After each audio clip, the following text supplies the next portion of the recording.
Hi, this is Kristy. Today I want to share with you every detail about crow pose, from the dynamics of the posture to different body muscles engagement, and also how do you prepare and gain muscle strength and also the technique for a crow pose.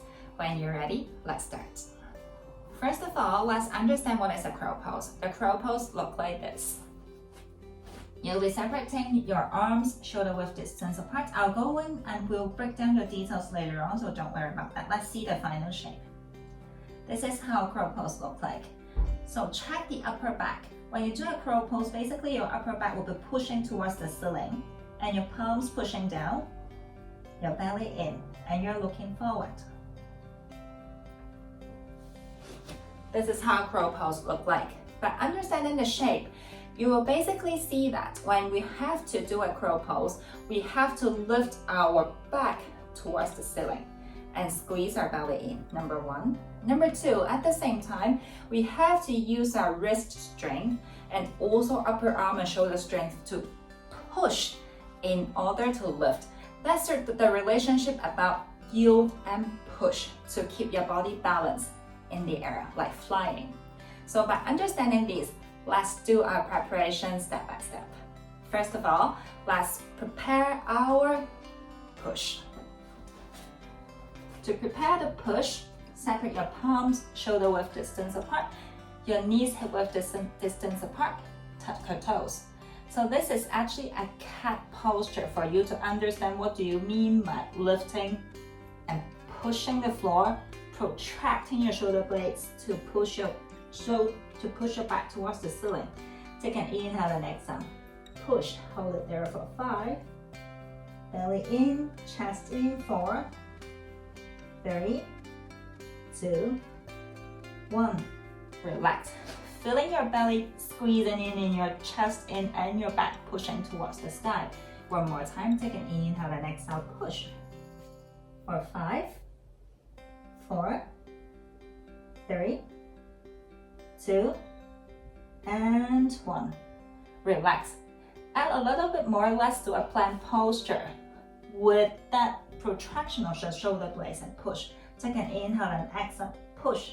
Hold it there for 5, 4, 3, 2, and 1. Relax. So to add some extra weight on the wrist, we are gonna do the plank pose again, but this time we will move the shoulder forward to add more weight on the wrist to prepare the wrist strength. Separate your palms, step to your plank, protract your shoulder blades, push your shoulder blades towards the ceiling. Take an inhale and exhale. Push your shoulders over your wrist for 5, 4, 3, 2, and 1. Then relax.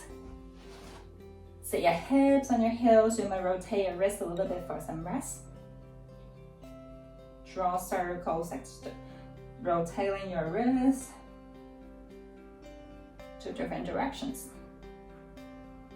When you're ready, next one, we are gonna practice on the core strength. That is how to squeeze the belly in order to produce that shape for a crow pose.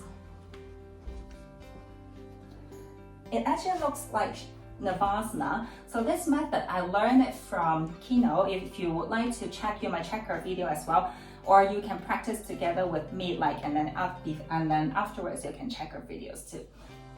So for this one, squeeze the belly in, hold your knees closer to your chest. You may start with your fingertips on the mat, then lift your legs, rest your knees below your arms and push forward, squeeze the belly in. Hold it there for 5, you will feel your belly a lot. 4, 3, push, and your knees get closer to the armpit, and 1, relax. So by actively pushing forward and then actively squeezing your belly, you try to get your knees closer to the armpit. One more round. Lift your knees, lift your legs up, rest the knees below your armpit, actively push and squeeze the belly in for 5, 4, 3, 2, and 1. And relax. Another drill for you to prepare your shoulder strength and also the strength of your tricep for a crow pose is let's do a semi push-up in a down dog position.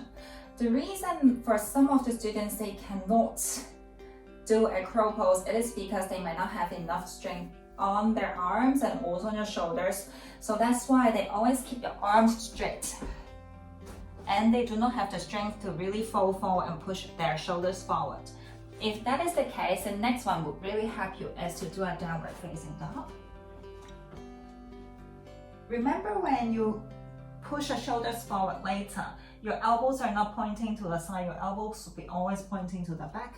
Lift your heels, take an inhale, and exhale. Push your shoulders forward and bend your elbows. It doesn't matter how much you bend your elbows, but you are already feeling the resistance of the palms, your shoulders, and your arms. Come back. Let's do it one more time. Take an inhale, lift your heels, and exhale. Push your shoulders forward, bend your elbows. Feel the resistance for 5, 4, 3, 2, and 1. Push yourself back. Next one, we are gonna try that crow pose shape, how to get a balance in that posture, combining what we have practiced with the wrist, shoulders, and also the belly. Let's start in this squatting position. So for this one, we give our hips extra warm up to get into the position of squeezing your body in like a ball. For some of the students, sometimes when we practice together, they have enough strength, but they have some limitation on some flexibility that make them quite hard to get their knees closer to the body, but that's fine as long as they can touch the knees, maybe like closer to the elbow or in the middle of your arm, or somebody like get them closer to the armpit. All those positions are okay. It depends on how your body allows you to do it. So when you're ready, separate your palms, shoulder width distance apart. Point your index finger forward. So my rule is to maintain your wrist parallel to the front of the mat. Remember your elbows will be pointing backward instead of pointing to the side. Rest the knees on top of your tricep. From here, press the floor with the whole palm and also your fingertips. Lift the heels off the mat. Lean forward, push your shoulders forward until your heels are on top of your toes. Hold it there for a drill for 5. Feel that resistance of your palms against the floor. 3, 2, and 1. Relax. Remember when I lean forward, I lean so much forward until my heel will be stacking on top of my toes. One more time for the drill. Separate your palms, rest your knees on top of the tricep. Take an inhale, lift your knees, lift your heels. Exhale, push your shoulder forward, look forward. Your gaze will drive the direction of your body. When you look forward, that helps you to balance. From here, my heels are getting lighter and lighter until I want to lift one leg. Hold it there for 5, 4, 3, 2, and 1. Relax. Remember, don't jump. If you jump, you'll always immediately fall back. So it's not going to help you to maintain a balance in the position. So try the other side. Press the floor together with the palm and your fingertips.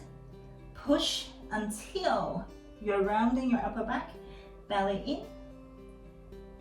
My heels are now on top of my toes. I'll lift my right leg up for 5, 4, 3, 2, and 1. Maybe I can also lift my another leg up for another 5. Look forward, lift the body up. 3, 2, and 1. And relax. Remember, when you want to lift the body up, you basically have to simultaneously look forward. That is how you get a balance on your hands. When you look forward, basically your body will have a tendency to go back. However, when you squeeze the belly in and then your chest in and you're pushing the floor, you're driving your body upward. So that is how you get a balance in the position. For a lot of the students, when we practice together, basically their hurdle is not about strength or not about skills, but about confidence. They worry about like the face falling, they plant their face on the mat. So for this one, I have a tips for you. If you worry about planting your face on the mat, get a pillow for yourself if you're at home. Otherwise, if you have a yoga block, that's even better. That a yoga block will be really helpful for you to practice a crow. But if you don't have it, get a pillow for yourself. So your pillow will be your safety net. The relationship between the position of your palms and your safety net will be to create that triangle. That all the three sides of your triangle will be the same length. So I'm creating that triangle, which means that if I'm gonna fall forward, my head would rest exactly on my pillow. If my pillow is like too close to my knees, basically sometimes I might fall too much forward and I might not land on my pillow. But when my pillow is like on this triangle, each time when I fall, I'm falling on the pillow. With the pillow in front of you, let's try one more time. Rest the knees on your tricep, lean so much forward. You look so much forward until your gaze is actually over the pillow to the front of the mat. And you draw your upper back towards the ceiling, lift one leg and lift the other leg. If you really want to fall forward, remember, use your last bit of strength to push until you slowly fall onto your pillow. Try to avoid falling really like suddenly, abruptly onto the pillow by using your last bit of strength. Always remember, your safety tips is also about your mind. When you have that last bit of strength, use your palms to push before you fall. Another tip, apart from using a pillow to support yourself, also use your fingertips a lot. Because when you fall, sometimes students will tend to crawl forward when they fall. However, that might potentially hurt your wrist. To avoid falling forward that way, also use your fingertips, press your fingertips on the mat, so they will work as the brakes. When you push using your fingertip, your body will fall backward instead of forward. So that is some of the safety tips for you if you're practicing working on your crow pose. Also, if you have a block with you, you might also set your feet on the block to practice. To give your legs some height, step on the block first. Imagine there is a block here before you lift. That is another way helping you to prepare for your final crow pose. I hope you find the tips helpful. Leave me a comment if you have any questions, or if there are any asanas that you would like to practice together with me. Let me know. I'll see you next time.